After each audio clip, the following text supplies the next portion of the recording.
pro Grêmio, que é compensado com a qualidade dos homens que vêm de trás. Mas em alguns jogos vai faltar alguém para fazer o gol, para botar a bola lá dentro, tudo. Acho que são alguns dos que eu vejo os principais, não sei, o Rafa. Acho que o Grêmio passa por uma transformação considerável também, né? Porque essa mudança de técnico, além de ser mais curta, você tem aí alguns benefícios indiscutíveis, o que o Renato, enquanto instituição mesmo para o Grêmio, né? Por todo o ídolo que é, por tudo que representa, conseguiu colocar ali, e a figura dele impõe um respeito e dá para dizer tranquilamente que ajudou a resgatar a confiança, que fez o Grêmio melhorar defensivamente, como o Marra falou, questão da bola parada defensiva, que era um problema enorme que o Grêmio vinha tendo já há algum tempo, que melhorou um pouco nas últimas semanas, né, nesse período de trabalho com o Renato. Agora, é um time que trabalha menos a bola, assim, de um jogo menos elaborado, se a gente quiser trazer para uma palavra um pouco mais radical, um time um pouco mais pragmático, né? Um time que em alguns momentos vai usar um pouco mais da bola longa, vai trabalhar menos essa movimentação que era tão elaborada, interessantíssima de ver com o Roger, que era um exemplo até dentro do Campeonato Brasileiro nesse perfil, nessa proposta de jogo. É diferente, aí não acho que não é nem a questão de entrar no mérito se é melhor ou pior, são propostas diferentes. E o Grêmio tem sido extremamente competitivo dessa forma. No lado, e aí isso acaba transformando esse coletivo do Grêmio em um ponto importante. Mesmo que individualmente ele não tenha as peças que o Atlético tem. Individualmente o Atlético tem um elenco, tem uma quantidade de jogadores que podem resolver, que é enorme. Mas em contrapartida, não conseguiu se achar totalmente como esse conjunto. Então acho que dá para tratar de formas diferentes os dois lados, perfis de times, individualmente e coletivamente falando. O Atlético, se fosse um time coletivamente mais sólido, talvez fosse campeão brasileiro, porque recurso ele tem ali e muitas vezes ganha os jogos dessa forma. Talvez até dependendo demais da individualidade, que não chega a ser um problema se você tem tantos jogadores de qualidade, né? Mas acho que falta um pouco desse equilíbrio que o Marra falou, para passar coletivamente a ideia de um time mais pronto. E talvez até por isso o torcedor em 2016 tenha um pouco esse pé atrás, porque para a quantidade de talento que tem reunido ali, não foram tantas as atuações com desempenho ótimo, de um time convincente. O Atlético é sempre um time de altos e baixos, dentro dos próprios jogos. Vamos dar uma olhada na nossa enquete. Nossa, está dando o Atlético Mineiro de maneira avassaladora. 79%, 80%. O Grêmio ali na casa de 15% a 20%, o empate na sequência. Vamos sair um pouquinho dos finalistas da Copa do Brasil para falarmos sobre o virtual campeão brasileiro. Porque José Renato Ambrosio tem mais informações, está lá no CT Alviverde, tem mais informações sobre o Palmeiras. Tudo bem, Zé? Bom dia. Bom dia, Hoffman. Pessoal ligado no bate-bola. Agora há pouco vocês até mostravam uma tela aí de quem vai matar a saudade de levantar a taça. Tá aí um clube e um elenco que vai matar uma saudade de 22 anos. Algo muito próximo de acontecer e já deve acontecer no próximo domingo. O Palmeiras precisa de um pontinho só para se tornar o campeão brasileiro e manter essa hegemonia que teve durante toda a temporada. O time teve folga na segunda-feira, se reapresentou ontem. Ontem os reservas no campo, os titulares passaram aqui só para a gente fazer algumas imagens, depois fizeram um trabalho regenerativo. E hoje todo mundo já reunido numa atividade um pouquinho diferente do Cuca. Vou sair aqui para o Rosenberg e mostrar as imagens um pouco. São 3 times de 8 jogadores na linha cada um. Time de vermelho, time de branco, o time sem colete. E jogadas de ataque e defesa num campo reduzido. É a primeira atividade com todos em campo desde a vitória sobre o Botafogo. Todos entre aspas, porque alguns jogadores seguem na academia ainda fazendo trabalho de recuperação. Casos do Mina, esse ainda é uma grande dúvida para o jogo contra a Chapecoense. O Thiago Martins foi o substituto na última partida. Zé Roberto também na academia, o Edu Dracena e o Tietê, todos com trabalhos específicos e sem preocupações para o jogo, com exceção do Mina, que essa continua a grande interrogação. Ele sentiu o músculo adutor da coxa direita no jogo contra o Botafogo, foi substituído ainda no primeiro tempo. Quem vai conversar com a gente daqui a pouco na entrevista coletiva é o Moisés, está de colete vermelho lá no meio brigando e tem sido um dos jogadores apontados como grande destaque dessa campanha do Palmeiras. O Moisés jogou 33 dos 36 jogos do Palmeiras, tem 3 gols no Campeonato Brasileiro e um cara que teve uma virada de carreira muito grande com essa passagem pelo Palmeiras. Passou pela Portuguesa, jogou na Croácia, teve uma lesão séria no joelho e ainda assim é um dos líderes técnicos e de vontade e de raça nesse time do Palmeiras também. Daqui a pouco o Moisés conversa com a gente. O Palmeiras que, com a ajuda do Moisés, que joga de volante, joga de meia, e se tiver a efetividade na marcação do jogo contra a Chapecoense, consegue garantir o título com esse ponto, como eu disse, porque além de ser o melhor time do campeonato, tem também a melhor defesa, sofreu só 31 gols em 36 jogos, ali dá 0,8 gols, essa é a média matemática mais ou menos. Então, com essa participação da marcação dos jogadores, o Palmeiras já garante esse título, mas a expectativa é de muita festa, ainda mais depois da confirmação também de que, se o Palmeiras for campeão, a taça já vai ser entregue no Allianz Parque, então título diante da torcida, diante dos familiares. Essa é a grande expectativa por aqui, de uma semana muito especial e muito tranquila de trabalho que vai se iniciando na academia de futebol. A gente segue de plantão por aqui, Hoffman, e quando pintar a coletiva do Moisés ou alguma outra novidade, a gente volta a chamar vocês aí também no estúdio. Prioridade, quem tá na rua tem sempre prioridade aqui no estúdio, tá bom? Valeu, obrigado. E do Palmeiras a gente vai direto pro Flamengo, um time que até a rodada passada ainda sonhava com o título. Débora Gade, Cícero Melo está lá, torcedor do Detroit Pistons. Tudo bem, Cícero?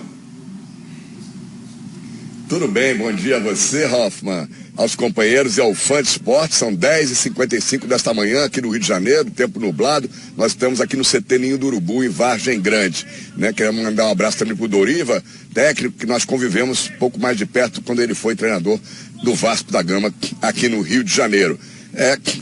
O Detroit Pistons parecia que ia engrenar esse ano, mas a coisa não começou muito bem, né?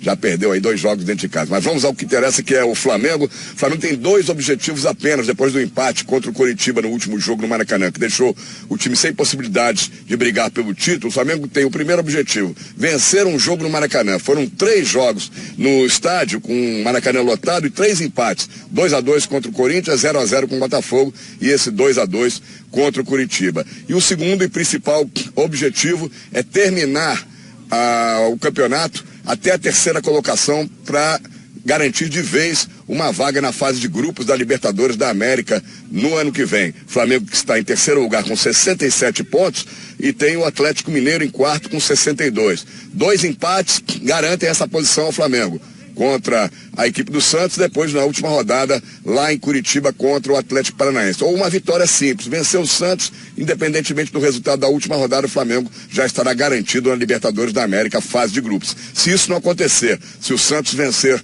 ou se o Atlético Mineiro vencer seus 2 jogos e o Flamengo perder seus 2 jogos, o Flamengo vai ter que torcer para o Atlético Mineiro ser o campeão da Copa do Brasil, para abrir aí mais uma vaga, o G4, na fase de grupos da Libertadores da América. O time está treinando nesse momento, pedi para o nosso cinegrafista, o Cristóvão Brito, mostrar. Desse lado aqui está treinando o ataque, né? Titular, contra uma defesa reserva. E lá no fundo, a defesa titular está treinando. Para o jogo contra o Santos, domingo no Maracanã, o técnico Zé Ricardo não tem nenhuma dúvida, nenhum problema, né? Ele deve repetir a mesma formação do jogo contra o Coritiba. Não tem jogador suspenso e nem jogador lesionado, a não ser com um pequeno incômodo. Foi poupado hoje o atacante Gabriel, que saiu sentindo dores na coxa no intervalo do jogo contra o Coritiba.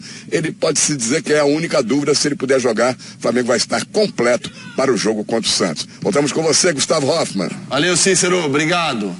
Doriva, sobre o Flamengo, o que faltou para o Flamengo nessa reta final do Campeonato Brasileiro para disputar realmente o título? Porque elenco, acho que qualidade individual e um excelente treinador, o time tem.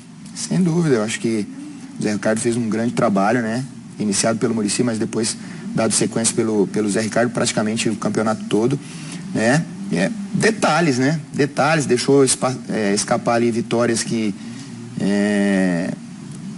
poderiam ter acontecido, mas no meu modo de ver, eu que fiz alguns jogos, joguei contra as 2 equipes, o Palmeiras é uma equipe mais forte, é uma equipe que está mais pronta para vencer o título, é uma equipe mais competitiva.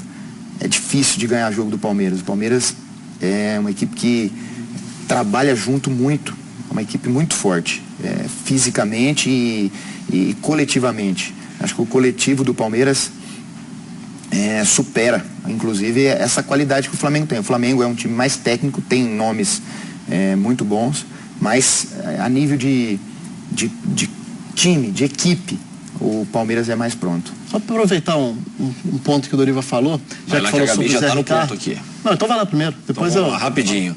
Doriva, vamos para um local que você conhece bem, Doriva, o CCT da Barra Funda, onde Gabriela Moreira está acompanhando as notícias do São Paulo, treinamento do São Paulo. Tudo bem, Gabi? Bom dia.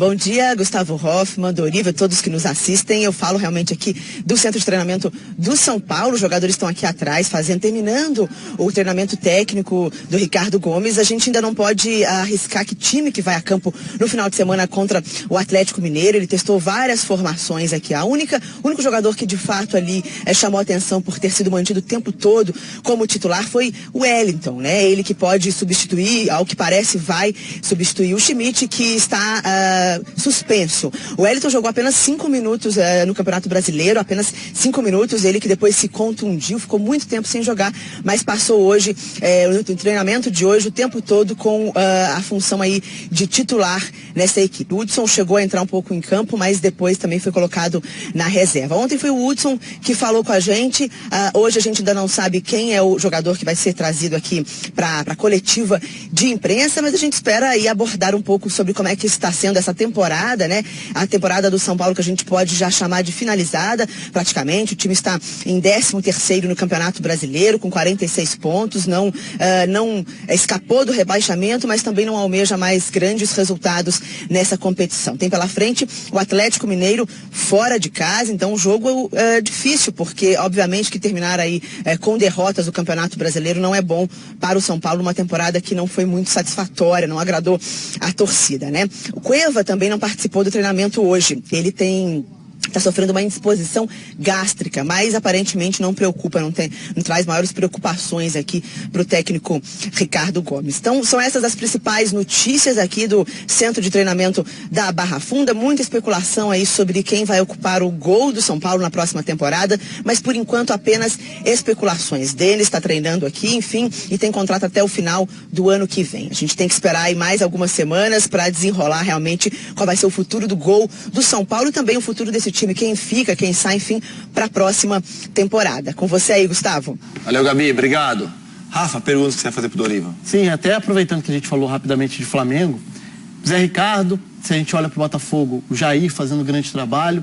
O Doriva é um dos treinadores jovens, mas tem gente ainda surgindo mais novo ainda nesse Campeonato Brasileiro. Então eu queria que você falasse um pouco sobre isso, essa nova leva de treinadores, ou esse espaço que tem sido dado e com sucesso, com bons trabalhos. Queria que você falasse um pouco sobre essa renovação dessas novas cabeças no futebol, surgindo como treinadores, sejam ex-jogadores, ou, no seu caso, ou treinadores que já trabalhavam na base dos clubes. Falasse um pouco sobre isso, de que forma e qual patamar, qual nível você enxerga esse trabalho sendo feito.